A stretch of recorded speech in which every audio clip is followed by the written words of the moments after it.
You are now well informed about the how-to of the perfect ghusl. Let us now answer some frequently asked questions about ghusl. Is the ghusl always the same? Yes, the prescribed manner of ghusl is always the same for men and women, whether you are taking a ghusl after janaba, haid or nifas, or for special occasions when it is recommended to take a ghusl. There is no difference except this. After janaba, a woman can take a ghusl without undoing her braids. After haid, it is mustahab for the woman to use a piece of cloth scented with musk to perfume the site of menstruation. If during ghusl we experience something that nullifies wudu, do we need to repeat the ghusl? Nullifiers of wudu do not invalidate your ghusl. In such a case, you will complete your ghusl and then renew your wudu for the salat. Is it obligatory to rinse the mouth and nose?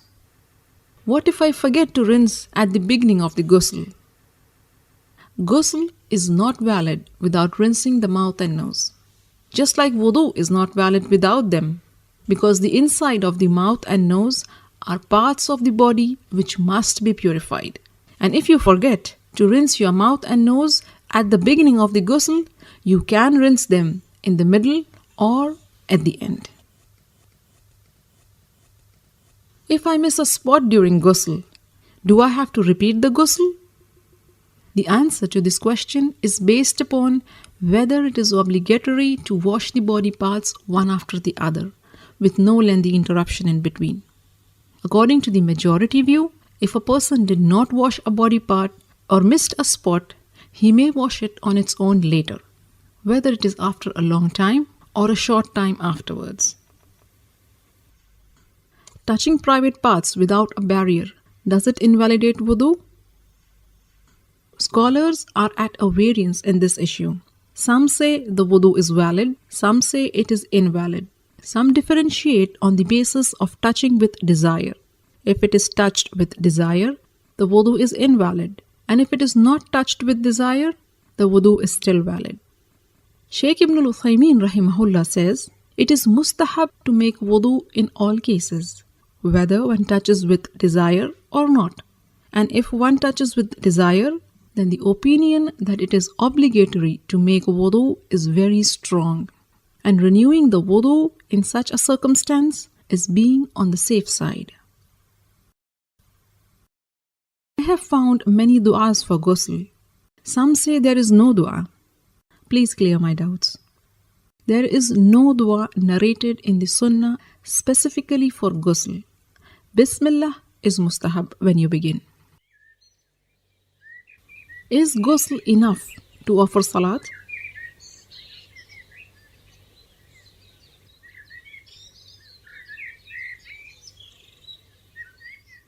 If you take a complete ghusl with wudu in the beginning, there is no need to renew the wudu unless the wudu is nullified during the ghusl or after it. But if you did not make wudu in the beginning and had sufficed to the obligatory acts of ghusl, then if the ghusl was for the purpose of removing major impurity, then yes, it is enough to offer salat. You do not have to make wudu, because you had the intention to remove major impurity, and major impurity includes minor impurity. But if the ghusl was not for removing major impurity, like when you take a ghusl for Eid or for Jum'ah or just to cool off, then no, it is not enough for salat. You have to make wudu for salat, because there was no intention of removing major impurity. With this, you are now well informed about the how-to of the perfect ghusl.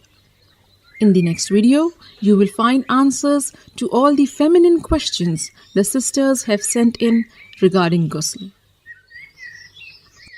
For more how-to guides, subscribe to the Striving Muslimah YouTube channel or get yourself to the strivingmuslimah.com and subscribe to the mailing list. I will keep you updated about all the latest videos and interesting articles.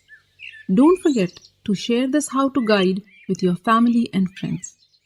By sharing this video, you are helping your friends and family in their deen.